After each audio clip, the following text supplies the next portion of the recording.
وقتی دندونت خرابه میری پیش دندون پزشک، با وجود اینکه میدونی احتمال داره درد بکشی. حالا با وجود احتمال درد کشیدن چرا این کارو میکنی؟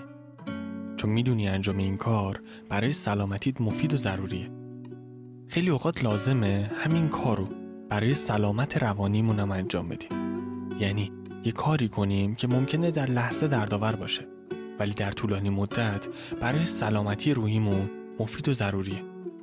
کاری مثل تغییر دادن ریتم خواب، بیرون اومدن از یک رابطه ناسالم، یادگیری مهارت نگفتن و جنگیدن با کمالگرایی. تو این چیزها رو انجام بده، من قول میدم حست نسبت به خودت و زندگیت کاملا عوض میشه.